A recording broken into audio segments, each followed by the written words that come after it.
Фермер был очень удивлен, обнаружив на территории своей фермы несколько беспомощных, брошенных котят. Мужчина пожалел бедняжек и забрал их домой, но он был шокирован, когда питомцы выросли и оказались на самом деле совсем не безобидными кошками. Патрик был фермером, так же, как и его отец. Целый день он работал в поле, и эта работа приносила ему настоящее удовольствие. Также у Патрика были несколько коров и коз, которые днем паслись на лугу, а вечером фермер загонял их в большой сарай. Однажды утром фермер зашел в сарай, чтобы выпустить на поле коров и коз, а также, чтобы достать из дальнего угла необходимые для работы инструменты. Потянувшись за инструментами, мужчина едва не вскрикнул от удивления и замер на месте, так как прямо перед ним на сене устроились несколько пушистых, бездомных котят. Они были довольно крупными, а Патрик подумал о том, что он раньше никогда не встречал представителей этой породы. Мужчина потянулся к детенышам, собираясь взять их на руки, чтобы получше рассмотреть, но котята неожиданно ощетинились и зарычали, не желая подпускать к себе незнакомца.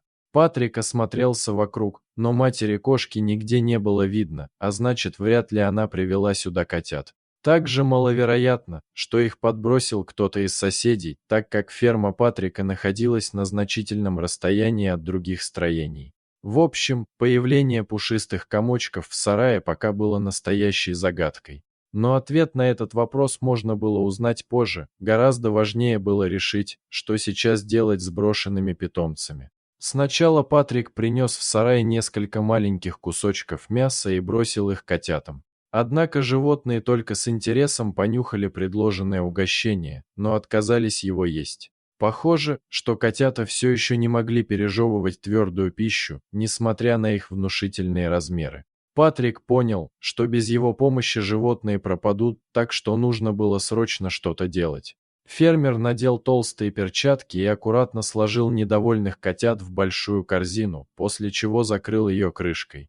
Затем мужчина отнес котят в дом и выделил для них небольшую комнату, в углу которой он положил несколько одеял, чтобы животные смогли на них удобно устроиться. Патрик старался не тревожить котят, так как присутствие человека явно их нервировало. Нерешенным оставался только вопрос с кормом. Тогда Патрик разогрел немного молока, налил его в миску и поставил перед детенышами. Котята с осторожностью обнюхали миску, а затем с жадностью набросились на предложенное угощение. Фермер вздохнул с облегчением, понимая, что странные котята теперь точно не умрут от голода.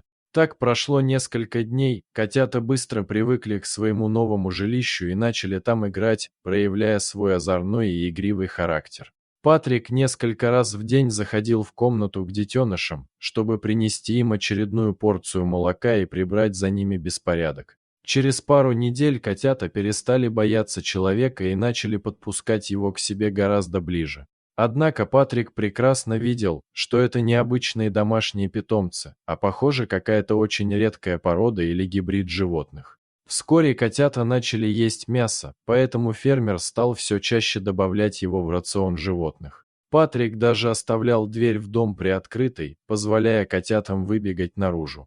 Детеныши весело резвились во дворе, но через несколько часов они обязательно возвращались обратно, похоже, привыкнув к своему новому жилищу и доброму человеку, который их спас. Патрик заметил, что котята уже несколько раз ловили и съедали мышей, а значит, у подрастающих питомцев начали проявляться охотничьи инстинкты. Кроме того, котята были не слишком ласковы с хозяином и не ластились к нему так, как это делают обычные домашние питомцы. Конечно, животные были благодарны человеку за его неоценимую помощь, но они держались очень независимо и даже величественно, словно настоящие хищники.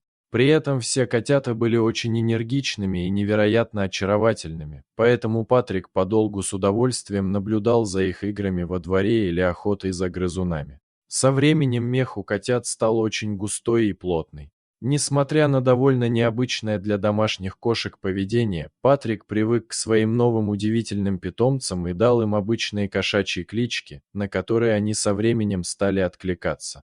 Так прошло несколько месяцев, а найденные в сарае животные за это время значительно выросли и стали полностью самостоятельными. Патрик был очень рад такому соседству, ведь красивые кошки не только радовали его своими играми, но и помогали фермеру бороться с периодически появляющимися на территории грызунами. Иногда кошки даже позволяли доброму мужчине гладить их по спине, а фермер удивлялся тому, насколько мягкий и густой мех был у его необычных питомцев. Однажды, когда у Патрика заболела одна из коров, ему пришлось вызвать ветеринара.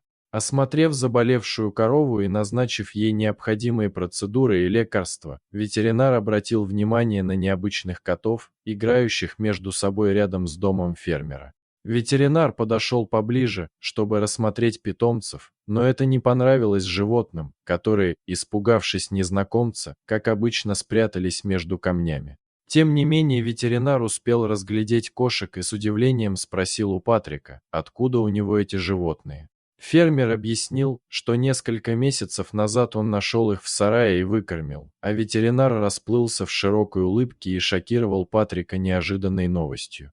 Оказывается, все это время он ухаживал не за обычными кошками, а за настоящими дикими хищниками из семейства кошачьих. Это были манулы, которые внешне напоминают домашних котов и очень редко попадаются на глаза людям в дикой природе, поэтому далеко не все знают, как они выглядят. Эти хищные кошки великолепно маскируются, поэтому даже если человек случайно встретит их в дикой природе, то скорее всего он пройдет мимо, не заметив спрятавшегося манула. Кроме того, во всем мире осталось очень мало этих удивительных животных, и они даже находятся под угрозой исчезновения. Найденные в сарае детеныши, похоже, по какой-то причине остались без своей матери и решили укрыться в здании. Возможно, маму манула убили браконьеры, охотящиеся за ее ценным мехом. Малышам повезло, что Патрик пожалел и приютил их, иначе их точно ждала бы печальная судьба. Узнав невероятную правду, фермер был с одной стороны очень удивлен, а с другой он был невероятно рад тому, что смог спасти представителей вымирающего вида.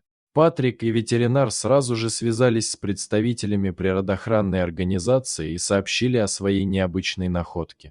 Для экологов это была уникальная возможность помочь подросшим манулам, обеспечив им необходимый уход и заботу. После того, как специалисты убедились, что все манулы здоровы и их жизни ничего не угрожает, их выпустили обратно в дикую природу, чтобы они продолжили восстановление популяции этого уникального вида животных. Дорогие зрители, если вам понравилось это видео, то ставьте лайк и подписывайтесь на наш канал. До свидания.